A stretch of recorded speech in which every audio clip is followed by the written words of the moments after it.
जादू कहानियाँ।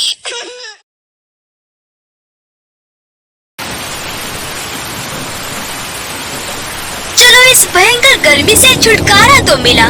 कितनी बढ़िया बारिश हो रही है। ऐसे मौसम में तो गर्मा गर्म पकौड़े खाने का मन कर रहा है। अरे आशा बहू, कहाँ रह गई? जल्दी से इधर आओ। जी माँ जी, बोलिए। बाहर देखो कितनी बढ़िया बारिश हो रही है ना।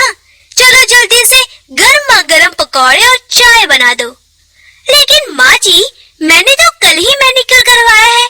अगर मैं पकौड़े बनाऊंगी तो मेरा सारा मैनिक्योर खराब हो जाएगा। तो बहू तू बना दे, तूने तो नहीं करवाया है ना। माँ जी, मेरे तो सीधे हाथ में दर्द हो रहा है। आप देवरानी जी से ही बनवा लो। अब आपसे बढ़कर थोड़ी ना है इनका मैनिक्योर। अच्छा, तुम ही बना दो ना पकौड़े। जेठानी जी, तुम्हारे भी तो एक ही हाथ में दर्द है, दूसरे हाथ से बना दो। अच्छा, तो घर का सारा काम मैं करूं, राशन मैं लाऊं, सबके लिए खाना भी मैं बनाऊं और तुम बस महारानी की तरह आराम करो। अच्छा, घर की सफाई कौन करता है और कपड़े कौन धोता है? दोनों देवरानी जेठानी में छोटी सी बात को लेकर लड़ाई शुरू हो जाती है। अरे बस करो तुम दोनों, नहीं खाने मुझे पकौड़े। जाओ अपने कमरे में। जब देखो लड़ना शुरू कर देती हैं। अपनी सास ममता की बात सुन दोनों देवरानी जेठानी एक दूसरे से मुंह बनाकर अपने कमरे में चली जाती है। आज तो सच में मजा आ गया। बारिश में भीगकर ऐसा लग रहा है कि जैसे शरीर की सारी गर्मी ही उड़न छू हो गई हो। बारिश होता देख आशा काफी देर तक बारिश में भीगती है और बारिश के बंद होते ही सीधा नीचे आ जाती है। वहीं हॉल में पायल पोछा लगा रही होती है। आशा के नीचे आते ही उसके गीले कपड़ों की वजह से पूरे फर्श पर पानी फैल जाता है। अरे अंधी हो गई हो क्या? दिखाई नहीं देता?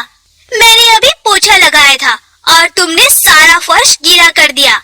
तो इसमें इतना चिढ़ने वाली कौन सी बात है? फर्श ही तो गीला हुआ है, दोबारा लगा लीजिए, पोछा सूख जाएगा। हाँ, अब यही तो रह गया है। महारानी आशा जी फर्श गीला करे और मैं बेचारी नौकरानी पायल पोछा लगाकर घर सुखाती रहे। वैसे जेठानी जी पहली बार जिंदगी में सही बात बोली है। महारानी तो मैं हूँ ही और आप भी किसी नौकरानी से कम नहीं है। फिर से एक बार उन दोनों देवरानी जेठानी में लड़ाई शुरू हो जाती है, जिसके चलते कमरे में बैठी उनकी सास काफी परेशान होती है। हे भगवान, कैसी बहू लेकर आई हूँ मैं, जब देखो लड़ती रहती है। पहले तो कैसे बहनों की तरह रहती थी और अब देखो ये अचानक बारिश कैसे हो गई। बारिश के मौसम का भी कुछ नहीं पता होता। अभी धूप निकली थी तो अभी बारिश, सारे कपड़े गीले हो गए। अरे ये क्या? ये तो आशा के कपड़े हैं। मन तो कर रहा है उठा लूं, लेकिन उठाऊंगी नहीं। कल जानबूझकर इसने फर्श गीला किया था, आज मैं इसके कपड़े गीले होने दूंगी। पायल आशा के कपड़े बारिश में भीगने छोड़ देती है और अपने कपड़े उठा लेती है। थोड़ी देर बाद आशा जैसे ही छत पर जाती है तो गीले कपड़े देखकर काफी गुस्सा होती है और सीधा जेठानी पायल से लड़ाई करना शुरू कर देती है। मैंने आपको अपनी आंखों से छत पर जाते हुए देखा था।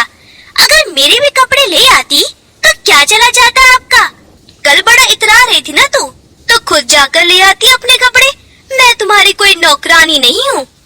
अपनी दोनों बहू को ऐसा लड़ता देख ममता से बर्दाश्त नहीं होता। अरे बस करो तुम दोनों, इतने दिन से बर्दाश्त कर रही हूँ तुम दोनों को, लेकिन अब और नहीं।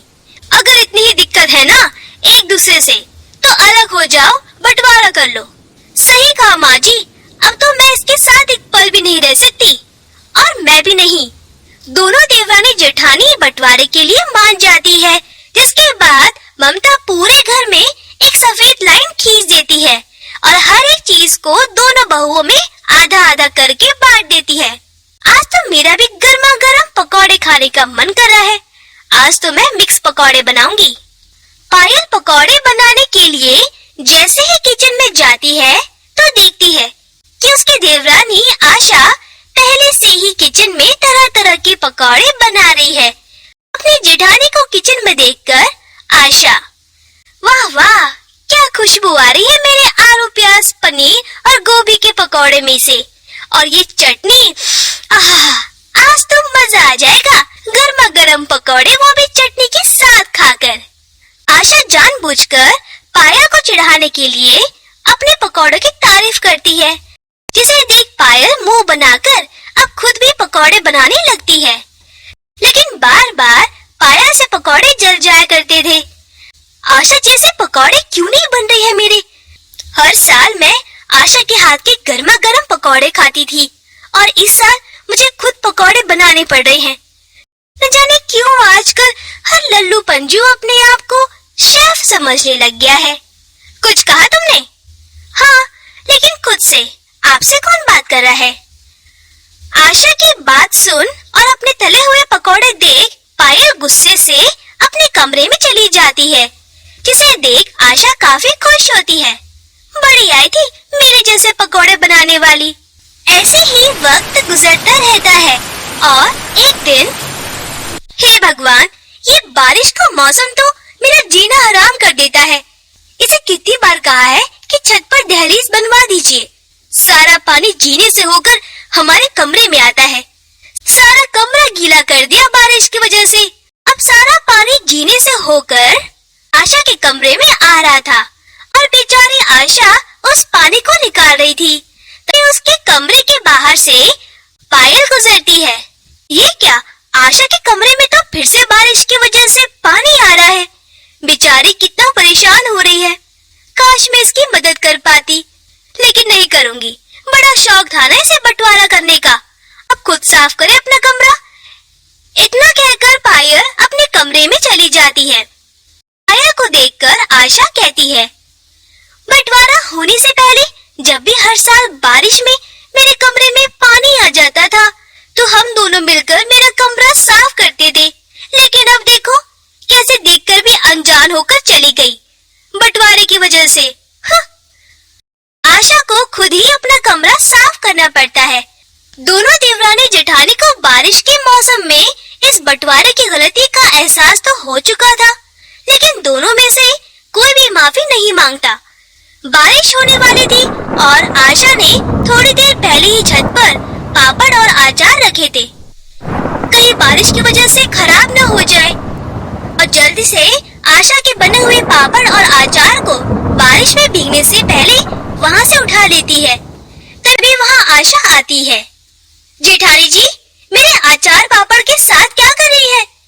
बारिश होने वाली थी इसलिए मैंने छत से उठाने के लिए आई थी। अगर बारिश हो जाती तो ये गीले होकर खराब हो जाते और तुम्हारी सारी मेहनत बर्बाद हो जाती। पायल की बात सुन आशा खुद ही पायल से माफी मांगती है। जेठानी जी, मुझे माफ कर दीजिए। मुझे माँ जी की बात सुनकर बंटवारे के लिए हाँ नहीं करना चाहिए था। जब से हमारे बीच बंटवारा हुआ है तब से मैं तुम्हारे बिना काफी अकेली पड़ गई हूँ। पर तो मैं भी गई हूँ काफी अकेली। मुझे भी ये बंटवारा अब खत्म करना है, लेकिन उससे पहले जाकर हमें माँ जी से माफी मांगनी होगी। हमारी रोज रोज की लड़ाइयों से माँ जी भी काफी परेशान हुई है। दोनों देवरानी जेठानी एक दूसरे से माफी मांगकर अपनी सास से माफी मांगने के लिए जाती है। हम दोनों को अपनी गलती का एहसास हो गया है। हमें बंटवारे के लिए हाँ नहीं कहना चाहिए था। हमें माफ कर दीजिए माँ जी। मैं जानती थी कि तुम दोनों बंटवारे के बाद एक दूसरे से ज्यादा दिन अलग नहीं रह पाओगी, इसलिए मैंने जानबूझकर तुम दोनों में बंटवारा किया। अगर मैं बंटवारा नहीं करती तो तुम दोनों एक दूसरे की अहमियत नहीं समझ पाती। सही कहा माँ जी। एक दूसरे से अलग रहकर ही हमें एक दूसरे की जरूरत समझ आई। चाहे एक दूसरे से कितना भी लड़ाई कर ले, लेकिन सच तो ये है कि एक दूसरे के बिना रह नहीं सकती। दोनों देवरानी जेठानी के बीच में इतना प्यार देख ममता काफी खुश होती है और अपने इस फैसले पर भी उसे खुद पर काफी गर्व होता है।